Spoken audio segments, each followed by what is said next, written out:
So that's the Zoom lady telling us that we're going. So good afternoon, everyone. I hope that you're all well on this Wednesday afternoon. My name's Daisy. I work for Getting On Board, and I'm here today to introduce you to one of our brilliant Trustee Learning Programme sessions, which is Organisations in Crisis. This has been a really popular session, so I'm hoping that you'll leave with practical tips, feeling confident about situations that might arise. I'm just here with a bit of housekeeping, and then I'll hand over to Clarice, who is the chair of our session today. So this session is recorded. You'll just have heard the Zoom lady telling us so. There aren't any slides today. This is a panel discussion, so you won't get sent any slides afterwards, but you will get sent a recording. So please don't feel you have to frantically take notes down. You will have access to the recording, which means you can access it again and again and share with other board members and that type of stuff as well. We will also be uploading it to YouTube. So please, if you ask any questions, be mindful about sharing personal information, particularly given the topic that we've got today. So we're uploading our videos to YouTube to continue to support people to access these types of discussions and trainings. And we've noticed that lots of people need this type of support. So that's another reason why we're uploading to YouTube. Please could I ask you to stay muted on the call unless we ask you to unmute. It just makes sure that we can hear who's speaking really clearly. I do have the power to mute you, and I'm not afraid to use it, so just be mindful of that. Closed captions are available today, and that's something that you need to enable on your side. So at the bottom of your Zoom, there'll be a bar, and there'll be a closed captions option. I can see that someone's already done that, so if you find those useful, you can enable those. Just a quick note about the session content. So this is something that we say across all of our Trustee Learning Programme sessions, that our content is specific to England and Wales, in that we may reference the Charity Commission, which I think we will talk about today. If you are joining us from Scotland and Northern Ireland, you're absolutely very welcome, and lots of the principles of what we're going to talk about today will be applicable to you, but it may be that there's slight nuance in the regulations that we talk about. So what I'll do is I'll pop in the chat the link to your regulators so you can go away and look up that if there's any differences there. Please use the chat to ask questions, to share experiences. We'd love to hear from you. It makes it so much more joyful when we know that you're there and enjoying what we're saying and kind of interacting with us.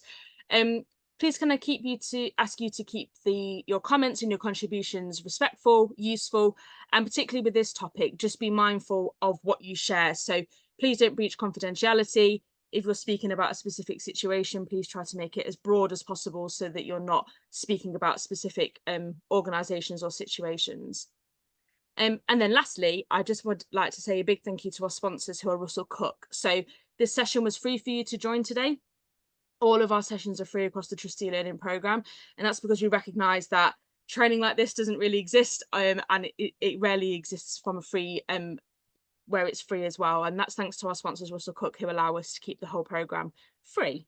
So without further ado, I'm going to introduce you to Clarice, who is our chair today. I'm going to stop sharing my screen, and it's over to you, Clarice. Thanks, Daisy, and welcome to today's session, which is on organisations in crisis. I'm chairing today, and we have got a fantastic panel for you with Tessie, Fran and Kemi, and I will hand over to them in a couple of seconds so that they can introduce themselves and they can tell you a bit about their background, so you know the perspective from which they are sharing their incredible knowledge and experience. What I want to just say from the outset of today's session, before I hand over for the intros, is that the Charity Commission, as the regulator in England and Wales, has gone on record to say they recognise that serious problems occur in charities. And they recognise this from the work they do, and they are understanding of this because they understand that sometimes the problems arise because of who the charity is trying to support or help, the context in which it is operating, and the kind of things that it's trying to do to support people, and the very challenging environment in which charities need to operate. So you won't be judged just by the fact that a serious problem has occurred. The point of today's session is to look at what can you do to head off a serious problem, and certainly to try and avoid it becoming a crisis. And when something does escalate because it's, say, beyond the power of a charity to stop it from escalating, what can the charity do in order to handle the situation as well as possible? You won't simply be judged because it's happened. What people will look at is, could you have prevented it? How did you handle it? What have you learned from it? And what are you trying to do to make sure that you're better placed if something similar were to happen, or even to try and avoid it happening in the first place? So that's just a bit of context setting for you. I now want to hand over to our panelists so they can just do a minute of their background and who they are and how they'll be looking at the different issues that we're going to be navigating in this session. So Tessie, you're first on my screen. Can I hand to you, and then can you hand over to Kemi or Fran before coming back? Thank you so much, and it's always a delight to be here. My name is Tessie Atpeki, and I am a passionate governance enthusiast. I have been in the sector for over 30 years, for my sins and for my blessings. And my passion is around the technical aspects of governance, as well as relational behavioral governance. I'm also an accredited coach, a mentor, a facilitator, and these days I'm a podcaster. So I talk to a lot of people and I read a lot of things. So I hope that I'll be sharing those things with our audience. And actually, I'm so excited about this session. I don't know what to do with myself. So I'm going to hand over to Kemi. Thank you, Tessie. Great to see everybody. My name is Kemi Olafari. I've worked in the not-for-profit sector for over 20 years in various finance roles. I also volunteer outside of that as well. I'm an accountant by trade, so some of the volunteering roles I've done have been a trustee stroke treasurer in those charities. And I have had experience and sort of peers' experiences of organisations in crisis. So I'm hoping to bring some of those hindsights to this conversation. Thank you, and I'll pass you to Fran. Thank you very much. Lovely to be here with you all. My background was being CEO of a small charity for 13 years, but I've worked probably about 30 years in the sector as well. Makes me feel old. And I'm a leadership coach working predominantly in the charity sector, and I'm a team facilitator. I run a business called Heart-Centered Leaders, and I'm a new trustee for a small charity called Radical Recruits. So I'll be bringing a little bit of that perspective, but probably more from being CEO in the past. Thanks. Thank you, Fran, Tessie and Kemi. So you'll see we've got a range of perspectives that we're going to be sharing with you today. So I'm going to start with Tessie, and I'm going to ask you, Tessie, how does good governance help deal with a crisis, or perhaps even avoid it in the first place? And how can governance failures help? And I'm going to give you a really challenging task of both compliance side, technical side, as well as relational side. I appreciate that's a really big question to answer in 5 minutes, but if you can share some of your thoughts on that with us. I adore you, and I love the question. So first of all, I'd like to start on the positive side and say, good governance, what is it? How we know it, how we see it, how we feel it. Because only when we know what is good that we know what is bad. Something that I really love these days is actually talking about healthy governance and unhealthy governance, because I think that good or bad has a connotation of judgment. And actually, I really welcome health and looking at organizational health, governance health, our health. So on that basis, I will divide the healthy governance into 3 parts. The first part is starting from the vision of an organization, and any healthy governance has to be aligned with the vision, the beliefs, the values, the why. Simon Sinek, who is one of the biggest well-known people on mission and values, talks about knowing our why. And every good governance has to be attached to a why that people can be aligned to, a why that the board can get behind, and a why that the organization lives and breathes. So the first part of governance is the big picture, which is the why. And that why, that vision actually links into the second piece, which is the how. And the how is really about the structure, how we organize structurally that will help us. When is it unhelpful? What are our policies saying? What are our procedures saying?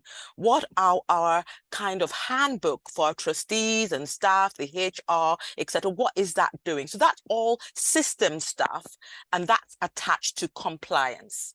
So the regulatory piece, the commission for the Charity Commission, the CQC, you know, all these other bodies, HMRC, all these regulators are actually kind of having a boundary to the how. Yes, and England and Wales, and I know Oscar in Scotland, but, you know, all the how is about our metrics, is how we measuring our inputs, how we measuring our outputs, how we measuring our impact. That's really the how. And processes and procedures link into the how. What is often missed or not given as much as kudos as should be are the people. We miss our people. Or we talk about our people being important and relevant and pay no attention to how important or relevant they are. So really what we need to do, and the third piece is what you, Clarice, reminded me a few days ago, which is relational governance, behavioral governance. How are our people? And I know I'm kind of going into what Fran will be speaking about, and Fran will talk about this in a lot of more detail, but actually the people side actually came to the fore during COVID. You know, when we used to do check-ins, we stopped doing those in most places. We used to do check-ins, ask people how they are. But why is it relevant to a crisis? Is that tired, exhausted people leave or stay and make mistakes, and that leads to a crisis. So really that relational piece, which I'm really, really big on, is how can we actually support our people, volunteers, trustees, staff, people who are stakeholders, people who are carers. How do we actually do that in a way that we support our why and our how? So summarizing those three pieces, I key into another thing, Clarice, that you shared with me, which I was so enheartened by, which is the golden thread that runs through the why and the how and the people and the impact. Now, the brilliant thing about these three pieces is that if we get those things right and we have good induction, good orientation, good ongoing support for our trustees, our staff, our volunteers, etc., good handbooks, good material, we take care of each other. If we have those, it actually is quite preventative towards crisis which emerges. One. Secondly, if we have them and things go wrong, we can know, or are going wrong, we can notice the red flags. So when we do our governance reviews, when we do our board assessments, when we do our other thing, we see the red flag and we act on them. A lot of failures come about when people see the red flags and do nothing. 75% of boards do nothing when they see the red flag, and they wait for it to go so badly wrong that it becomes a massive crisis that is hard to recover from. And the third thing, and dare I say it, the fun word comes into being. Yeah, people feel fulfilled, people feel fun, people feel this is a place where I want to belong and I want to be. And guess what? What happens then is that people actually enjoy being governors, supporting governance, doing the work. They feel thrilled about it, excited about it, and guess what? The organization thrives and everyone with it. So I will kind of wrap up this answer with something else. What happens when things go wrong in a crisis? Not only is it damaging financially, reputationally, and otherwise, trust is lost in people's self. Trust is lost in the organization. Trust is lost in society. Confidence suffers and everyone suffers. So back to you, Clarice, and I'm going to hand over to Kemi to say that healthy governance is key. When it's done, it prevents things. But while it's being done and done with other people, what really happens in this regard is that people actually have fun and feel more fulfilled. So wrapping that up, they're more resilient. And wrapping that up, people feel valued, appreciated, and so on. And so there's some materials and some resources which will appear in the chat, which will show what happens when people are being retained. It's not silent quitting because they're staying. And when the organization is productive, efficient, and yet its people are thriving and the stakeholders are enjoying it. So Kemi, I hand over to you. Thank you, Tessie. Kemi, do you have anything to add to that on this, or Fran, on this particular question? No problem if you don't, because we've got so much ground to cover. What I have done, and we'll move on very shortly, but what I have done is shared the Simon Sinek, the who, the what, and the why, so that you can explore that after the session. Thank you, Tessie. That is just such a rich answer that I think is going to leave us all reflecting.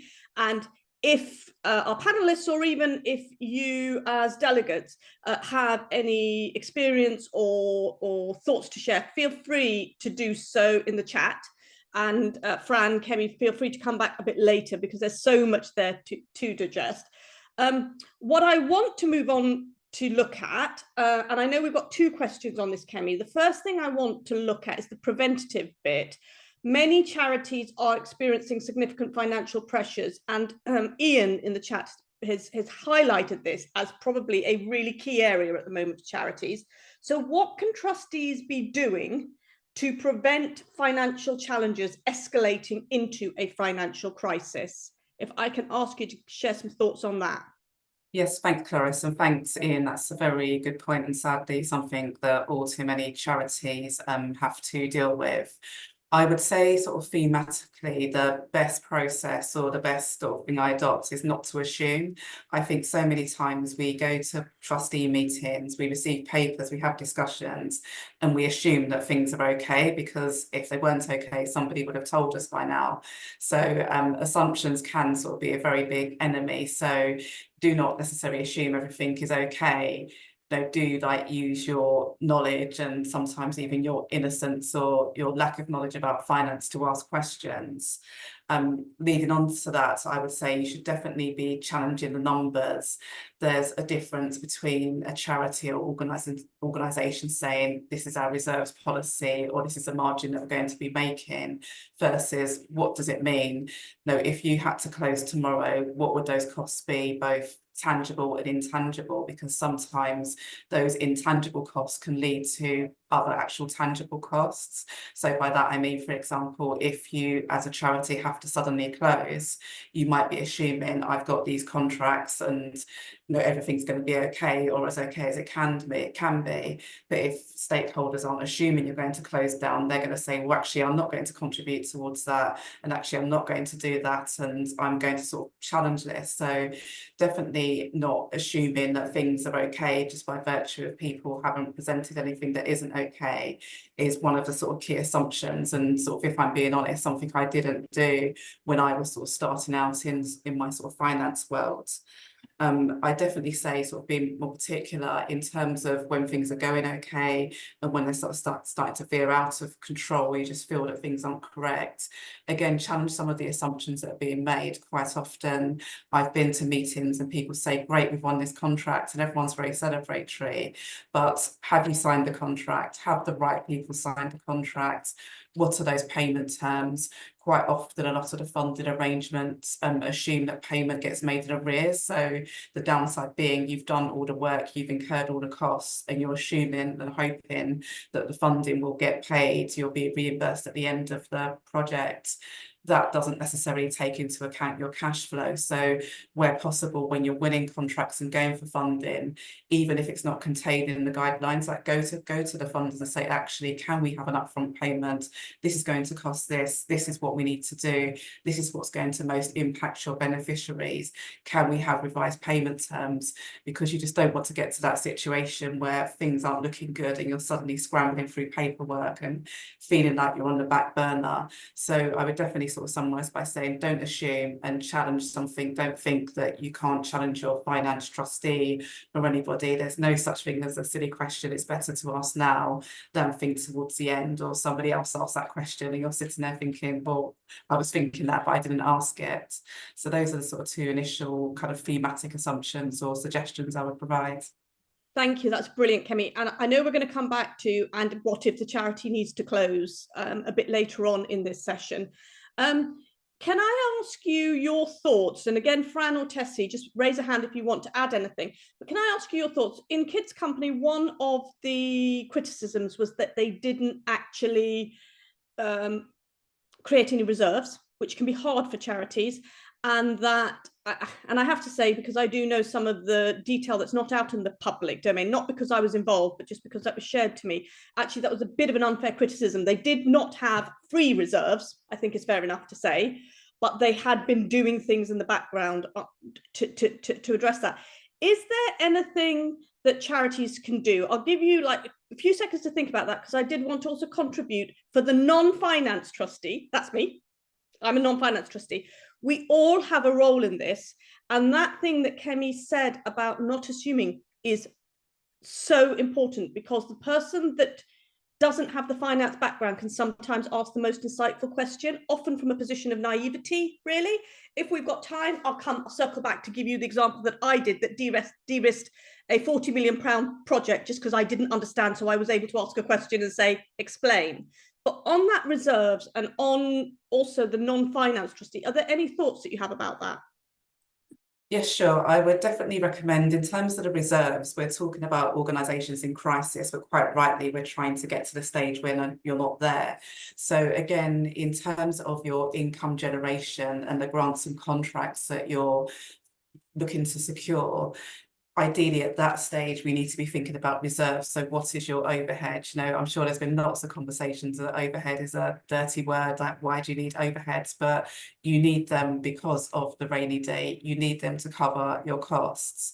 But equally, that is a part of running the activity. Your charity needs to cover its costs. It needs to have a what if, not just what if the organisation closes down, what if something costs more than what's anticipated. So again, to me, it kind of speaks to the process that you're going through in terms of building up those reserves. And again, as I mentioned earlier, particularly for the non-finance trustees, not to just think of the word reserves. I think sometimes that puts people off, but to almost do a brainstorm and say, if we had to close, what are the costs that we can't avoid? What do those look like? And therefore, what is the bare minimum? If we had to close down, what is the bare minimum we would need? And if you think of it like that, ideally, when you're getting your financial information from your treasurer or your finance representative, if that's always there as a kind of key figure to look at, it's like, okay, are we contributing to this? Are we taking a risk by delivering this project and it's not contributing to it? So I definitely say that you need to kind of almost like rethink about and reframe what some of those words mean and how that permeates your process from bidding and fundraising to securing funds. That's brilliant, Kemi. Thank you. I can see that both Fran and Tessie have their hand up. I'll go to Fran just because she's next to me first. Fran, did you want to add something? It was more on the general question, the initial one, but it just reminded me that sometimes with small charities, I remember the first time I had to go and report to the board, I don't think there were any finance experts on the board. There was somebody nominally called the treasurer. And I remember the founder who was reporting back to the trustees would run to the cash point machine, get a slip out and run back, and that would be the finance report. So what I learned quite quickly was that it was pretty important to have more than one person who had some finance knowledge or at least understanding. And then secondly, obviously, when you're starting from nothing, we were able to develop some at least basic figures and numbers. You know, I wasn't financially trained, but I soon learned how to do a basic budget and a rolling budget so that, you know, we could pick up on a monthly basis when problems were likely to be occurring 3, 6, 9 months down the line. And then we'd work out how much income we needed to be bringing in at what point to avert a crisis building. So it's kind of very basic stuff, but I do think sometimes small charities, you know, haven't necessarily been taught those basics, and you sort of don't necessarily learn them until you reach the crisis and think, oh my goodness, what do we need to do better next time? So those were just my Thank you, Fran. That is just so insightful from your own experience. Tessie, what did you have to add to this one?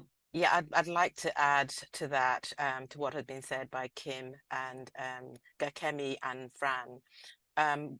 one of the things, financial literacy, and that's why I love the work of the charity finance group, direct, because it's really, really important that people are able to access financial literacy support and be aware and not be afraid of figures.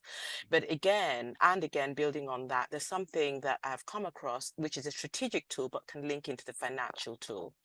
And that is what people are very familiar with KPIs. They're very, very familiar with key performance indicators, etc. But something which I learned from the agile world is OBRs. And those were OKRs. OKRs are actually objectives and key reporting. What does that mean? It means that the board will be looking at what our objectives are, maybe for a project or activity, etc. And how are we doing about that? Now, the thing about OKRs is that they actually are bottom up rather than up down. So when the board is discussing it, in addition to a director or in addition to a project leader speaking to their particular piece of work, they're actually speaking to the operational pieces at a strategic level. So OKRs are as important as KPIs, but it brings in another dimension. And realistically, another thing is a lot of organizations that I have worked with do not have reserves. And the reason why they don't have reserves is reality. Either they're too small, or what they're taking on is so much that they don't have any savings at all. So really what they need to be looking at is very closely looking at when do we have to have that conversation that Kemi and Fran are saying. And if we are meeting often, let us pay attention to that so we know at what point we need to be talking about let's wind down or, whatever it is, let's wind up or whatever. So OKRs are important. Realizing the context your organization is operating is important. And finally, actually linking in financial tools with strategic tools is helpful.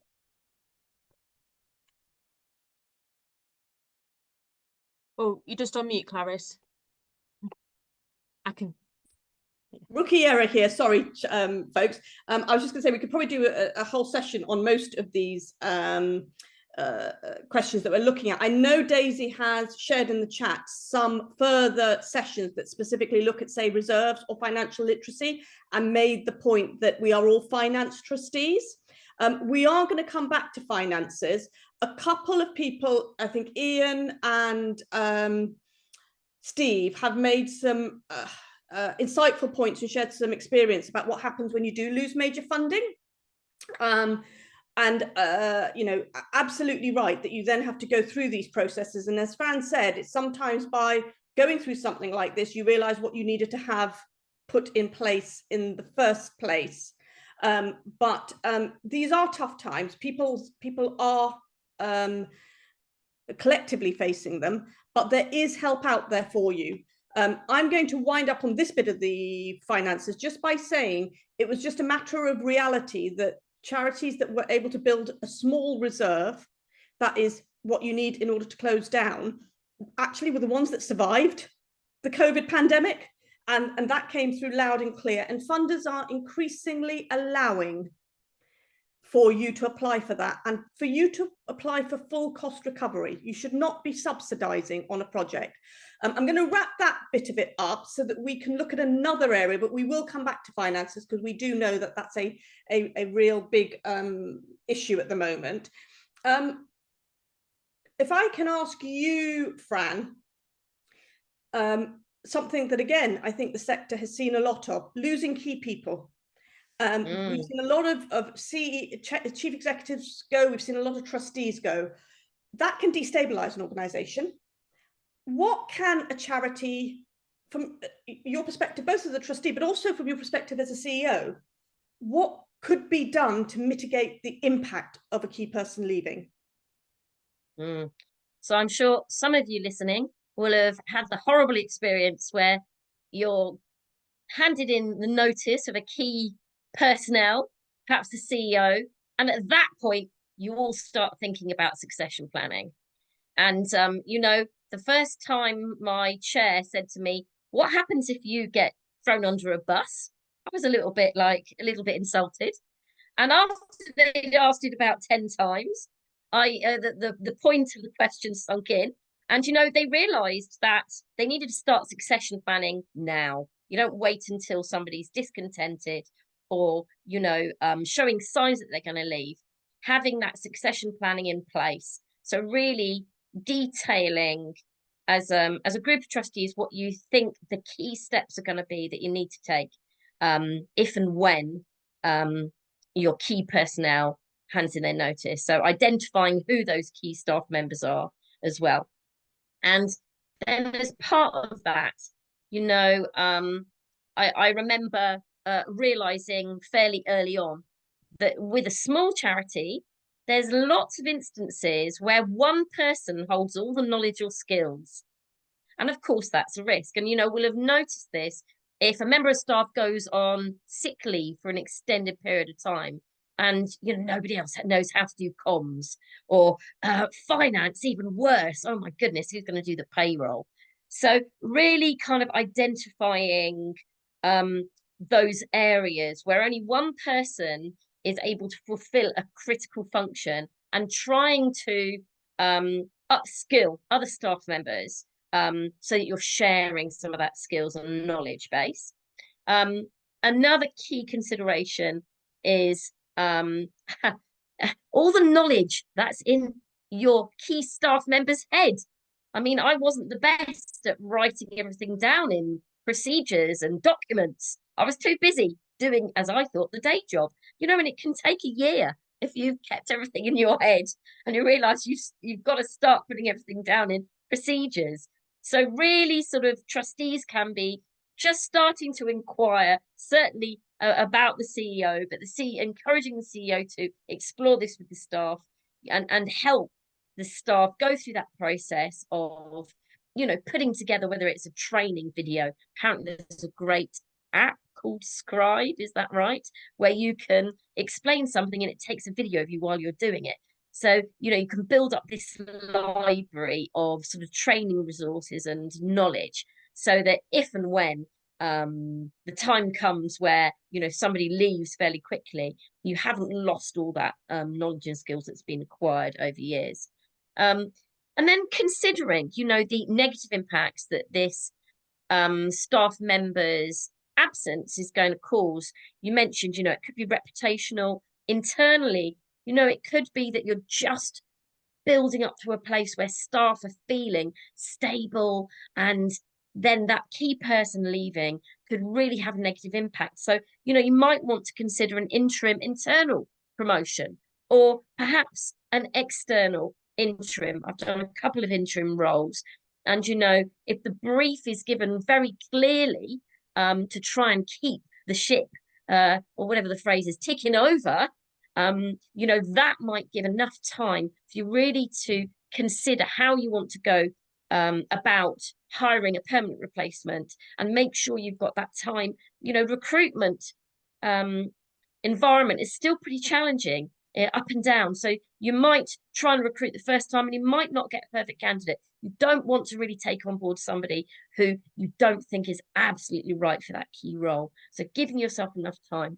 And then the comms, really. I know we're going to talk more about comms, but, where possible, putting together a little bit of a prep plan, how you're going to inform, in particular, internal stakeholders, but also especially if it's a key personnel such as CEO or finance director or another director. You want to think about how you're going to put those messages out to your external stakeholders as well.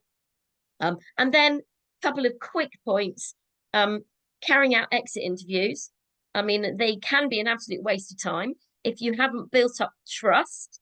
I have a colleague that recently said to me, if you don't have the small conversations, you can't have the big ones. So you can't go and ask people to share their criticisms or their vulnerabilities with you if you haven't built up that relationship. So make sure the person that's doing the exit interviews has a good relationship with member staff.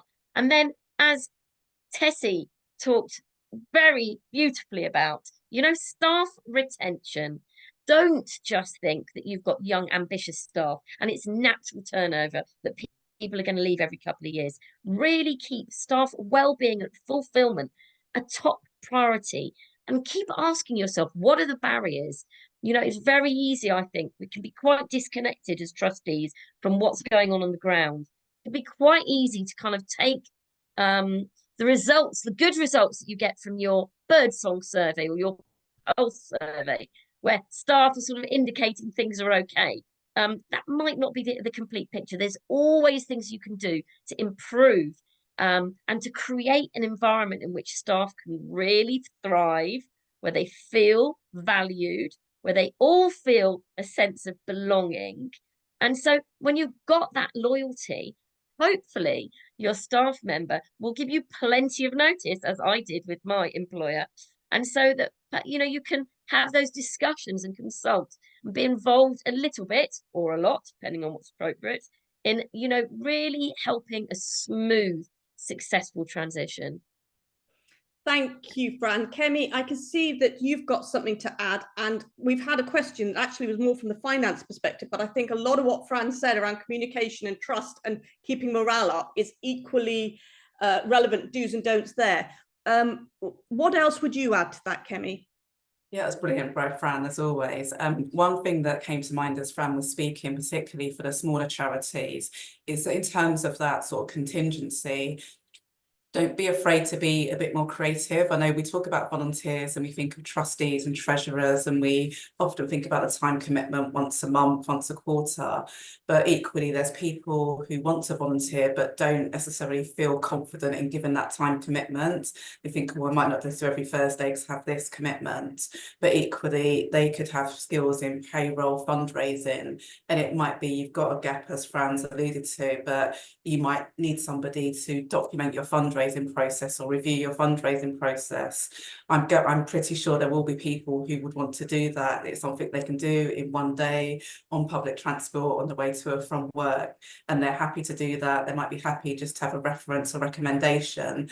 So I think those opportunities are out there. We're just not necessarily creative as a sector. I think we're quite kind of fixed in terms of what we can go for. So I definitely encourage that as part of that succession planning and contingency, to not confine yourself to thinking, oh, I need another trustee, I need to have a consultant, because there will be people who want to offer their skills, but perhaps for a short period, or just to dip their toes into the charity world. So I'll definitely encourage that as well. And that's brilliant, Kemi. And there are organisations that actually put volunteers in touch with organisations that may need help, but volunteers who don't necessarily want to be a trustee or even a regular advisor, but would come in for a short period of time. I'll try and find one of those and put it into the chat. Tessie, what do you have to add about this? Oh, you're on mute, Tessie. I'd like to build on what Fran has said and what Kemi has said. Fran, as always, wonderful. You're like gold and diamond all combined. I love gems, and you're one of them. It's really about not weaponizing the assets of our people. What do I mean by that?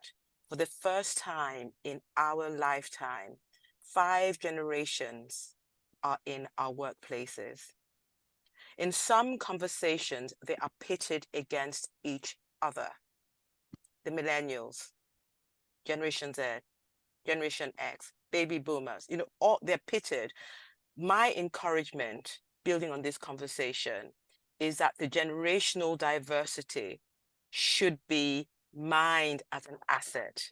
There is a writer called Patrick Lencioni, and he wrote The 5 Dysfunctions of a Team.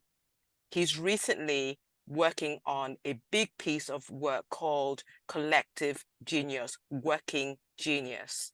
And that's about how we can bring all our assets together, optimize them, maximize them, and definitely not weaponize them or culture war-wise them.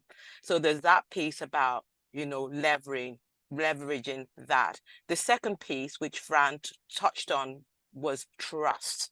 And trust does not happen by accident. So we need to be trust architectures and build trust while the sun is shining, not when the rain is pouring.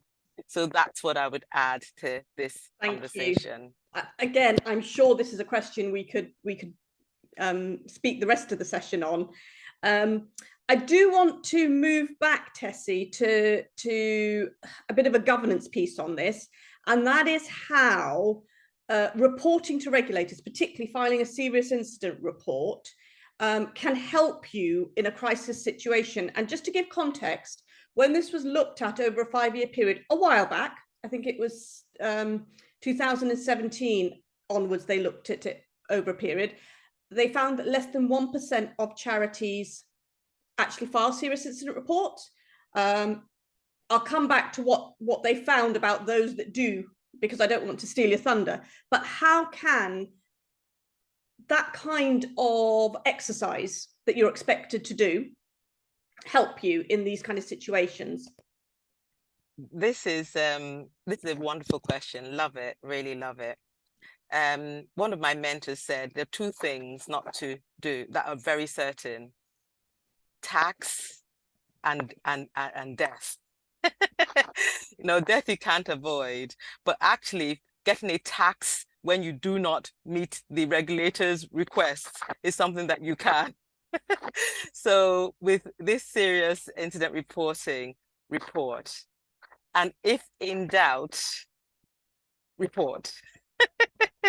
Don't let the regulator pick up the fact that you've had a serious incident from Daily Mail, Daily Mirror, or any other wonderful tabloid that wants drama. Don't do it. So report. When in doubt, report. When something happens, report. Now, I'm going to touch on a very practical piece here, because having reported, before you report, urgently have a conversation about how you're going to tackle what happened. Whether it's a collective meeting, whether it's a partnership, collaborative effort, whatever it is, have a plan. So that when you're reporting, you report and you say, this is what we are doing right now. We are doing this, we're having this inquiry, we're having this investigation, we are doing this, we're doing that. Be very specific about what you're going to do or how you're going to approach it, because that shows the regulator that you are serious about doing things. Now, having done whatever you're doing, like if it's an inquest, inquiry, review, whatever it is, and having agreed on recommendations and next steps, go back to the regulator, go back to the commission and say, we've done this and this is what is happening and these are the next steps. I have hardly seen a situation where this has happened, where the people have continued to get into trouble. So it is actually using it as a stepping stone to actually continuously improve and continuously learn. So having done that and gone back to the regulator and closed it off, hopefully, there's a chief executive that said to me, Tessie, why waste a crisis? Let the crisis be an asset for learning. And actually, the governance, the charity governance code does talk about continuous learning. I actually feel that we don't make enough leverage out of learning from failure, because often you can see failure as first attempt in learning. What are we learning? And what I find is that very few charities actually learn from the lessons, and they keep on making the same lessons over and over again, the same mistakes. So I would advocate for these organizations, yes, file the serious incident report. Yes, go to the commission and say, this is what we're doing. Be constructive with them, work in partnership with them to close it off. And then use it and saying, what are we learning here? What can we take away? What can we stop doing? What can we start doing? What can we share with others? So that that mistake, that crisis, whatever it is, becomes an asset and a platform for growth. So those would be my contributions to this aspect. That's brilliant, Tessie. I'm not going to invite Fran or Kemi to come back on that, because I'm minded we've got 2 more specific areas, but we'll pick it back up. I would just say that notion, stop, start, continue, when you do a bit of navel gazing afterwards is a brilliant one. Fran, you've already talked about this or touched on it, but what are your key considerations when you're dealing with a serious problem, or even something that's become a crisis, in relation to communication, crisis communication? What are the kind of things that you would recommend? So taking your summary of our earlier conversation, you summarised it very well by saying some of the key considerations are: when do you need to communicate, to whom, and how. And you know, if we kind of break those down a little bit, the when, I think, you know, trustees can fall into a few traps about the when. Either they're sort of slightly anxious or fearful to communicate this difficult message, so they hurry it and they get it out really quickly and messily, and haven't given the time and thought to just consider how it's going to be received and the implications of that. Or for the same reasons, they might sit on it for too long and not be quite sure about how to communicate it and when. And then they're giving, you know, staff very little notice. That was one of the issues we picked up, wasn't it, in our chat about Kids Company? I remember the staff had very little notice of the redundancies. And then the third thing you can, the trap you can fall into, is where information is leaked. And this is kind of like almost the worst of the three. You know, you've planned who you're going to talk to, how and when, and then somehow you're having a, you know, careless conversation, breaking confidentiality, of course, with perhaps your friend who knows a member of staff, or a relative who happens to, you know, be the neighbour of your CEO. And somehow the information has been fed down, and probably not in the way in which you wanted it. So I had an example of this working with a charity recently, one of my private clients, and there was a big new project taking place where new members of staff would need to be recruited, a bit of a restructure involved. And some of the staff to whom it did not directly impact heard about it and told the others. Now, of course, that then has the impact of creating a belief that those key staff are not valued or trusted. And it's kind of like the worst thing you can do. So you want to manage that very carefully. Another thing that comes to mind over the years is that, you know, people at some point, trustees, you're going to have to deliver difficult messages, whether it's around safeguarding incident, you know, finances, as Kemi was talking about.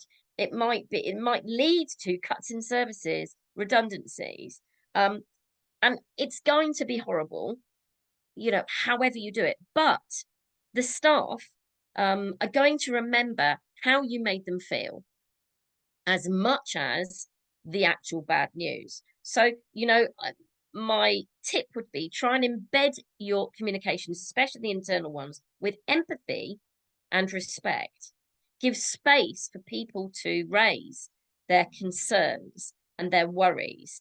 Support them, whether that's through internal progression opportunities, or, you know, some sessions with a neutral person. It could be a trustee, it could be an outside careers advisor, to help them if there's kind of job loss implications, for example. And also, I think in terms of the timing, let's say it's finance related. I mean, I remember there were times where, you know, we had 50% of our funding suddenly come to an end. Now, if I'd gone and told the team about that, then they're all going to go into a massive panic.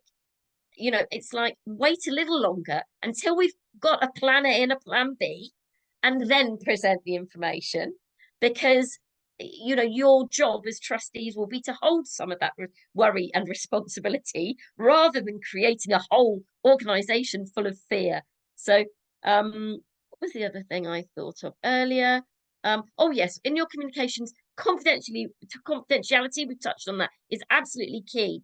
And, you know, I think it's something where there's a mixed level of understanding amongst trustees. So if you're not absolutely au fait with, you know, areas of confidentiality, I'm sure, certainly Clarice, Tessie, Kemi, I can't recommend any resources, but I'm sure there are some.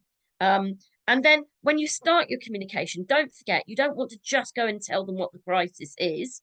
You want to give updates and developments, you know, be transparent as much as you can, but make sure you're keeping people informed, and then consult where appropriate and possible, you know, especially if we're looking at the potential of redundancies or a restructure, you know, involve those people that have knowledge of the operations, or the people side of things in your decision making. Don't just come to your solution and present it, because, you know, involving team members, they might come up with several possible solutions that you haven't considered.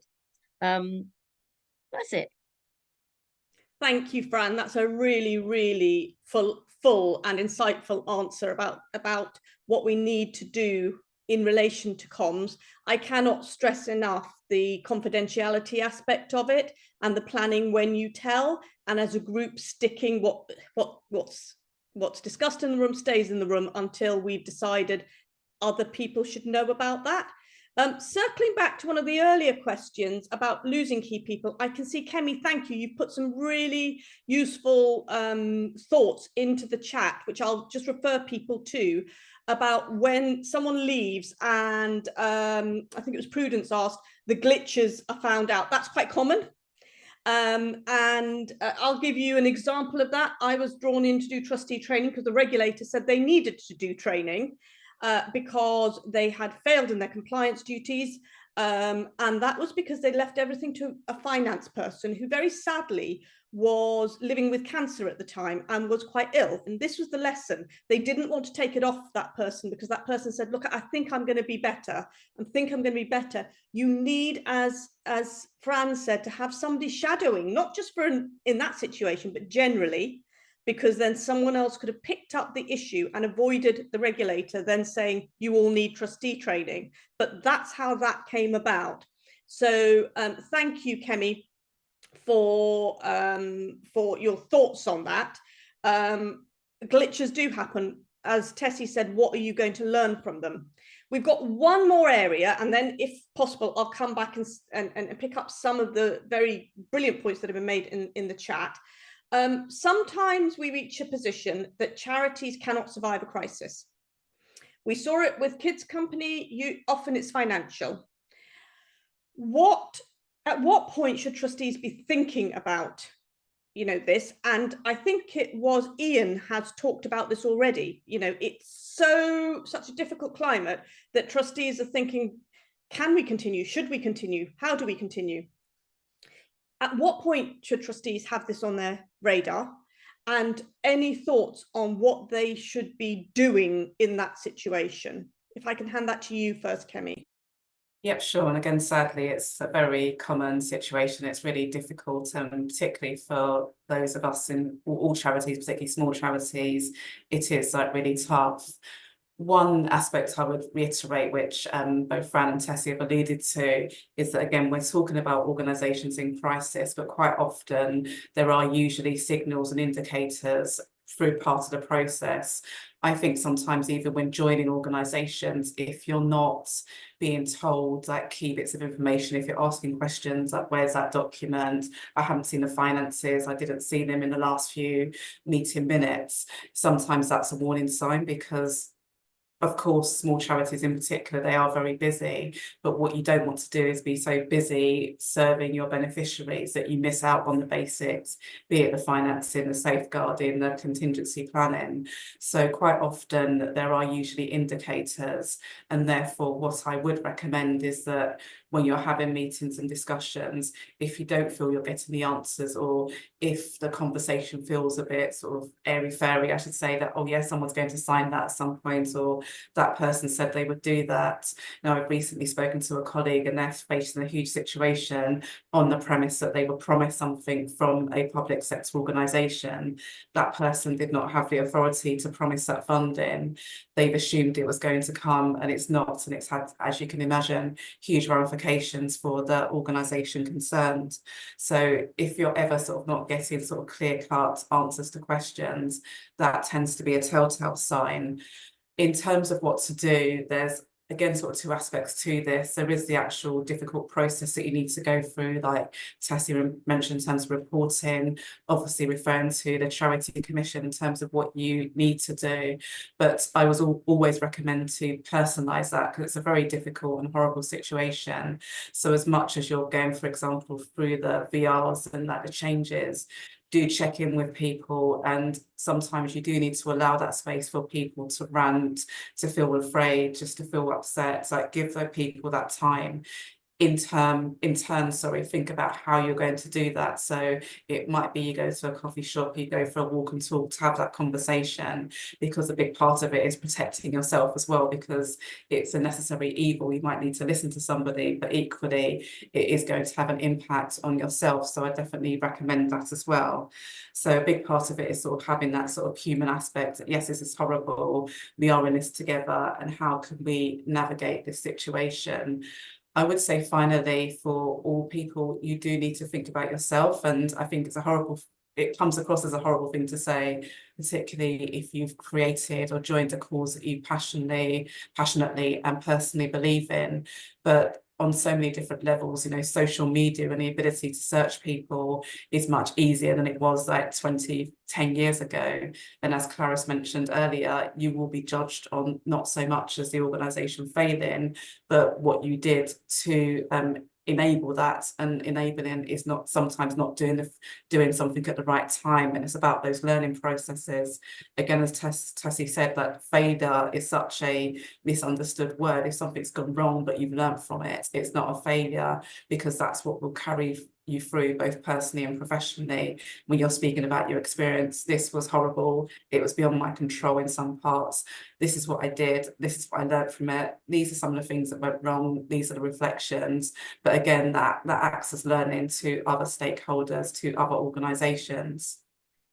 Thank you, Kemi. And in fact, that's a lovely segue into one of our questions was, where do you turn to for support? And in the chat, we've got several organisations. I've seen Charter Path links referred to, and funnily enough, I was doing a session yesterday, Daisy, in Charter Path, one of the people that came up in that as an external source of support. Also Do IT, they match volunteers. Reach Volunteering, I don't know if we put that in, match volunteers, not just trustees, volunteers with skills, specific skills, and Cranfield Trust. So there are organisations out there that can help you. Sometimes you need to turn to external advisors for this kind of thing. I've also noticed that Steve has shared some insights and learnings, and that's really helpful to know what you would do. Again, Kemi, it's the point you picked up, which is you can learn so much. And Tessie said earlier, you can learn so much from these kind of experiences. Anything else to the panel that they want to add? I can see we've got two minutes left.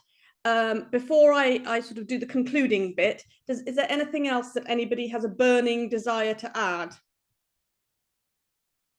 Can't see that coming through now.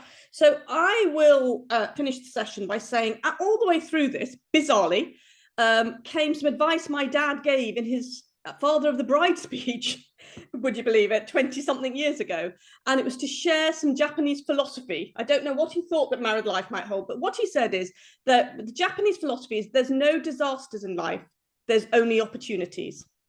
And one of these things is, how can you take this difficult situation? And in my experience and board experience, you can emerge so much stronger from a situation like this. It doesn't have to be the nail in the coffin, so to speak. Daisy, I just want to check, have I missed any questions? I've got no, not that I can see. I totally get that we could have probably done an entire session on each of these areas. Daisy has put into the chat the getting on board support that you have with other sessions that specifically look at, for example, reserves or financial literacy or just general duties of trustees and that kind of thing. So do explore that training program. It is free, and therefore we have similar in some of them that are panel led, there'll be similar discussions where there'll be a lot of peer learning. Other than that, I think we're all probably ready to go and have our meal and our glass of wine. Daisy, anything else to add from getting on board's perspective? Thanks, Clarice. Yeah, no, I just wanted to take the last minute to thank you. So Clarice, Tesse, Fran and Kemi, I mean, what a massive topic that we've covered in an hour, and absolutely to people on the call that we could have had an hour each, I think, on each question. So thank you for sharing your wisdom and your experience in learning. If anything has piqued your interest or you want to go and find out more about it, like Clarice said, please go to our website and also to our YouTube channel, where often there is kind of a whole session that's dedicated to a section of this session. So, and this always was an overview. We just want you to know that you're not alone in navigating being a trustee, and we're rooting for you to be the best trustees that you can in order for our charities to make the most impact that they can. So I've chucked in a couple of links. There's one to our Eventbrite page, which is where you booked on for this session.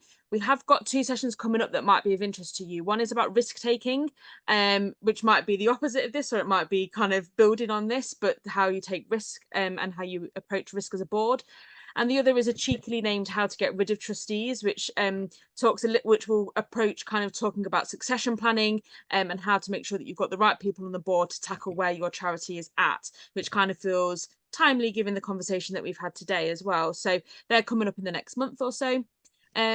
Just very lastly, I've also put an evaluation form in there. So all of our sessions across the Trustee Learning Programme have been created because people who have attended our previous sessions have said this would be really useful. So I really want you to know that the very last box on that evaluation form where we say, is there any future sessions you want to see? That's how we build the programme. So if you're thinking, I'd really like a session on safeguarding, absolutely let us know, and that will inform our programme in the future.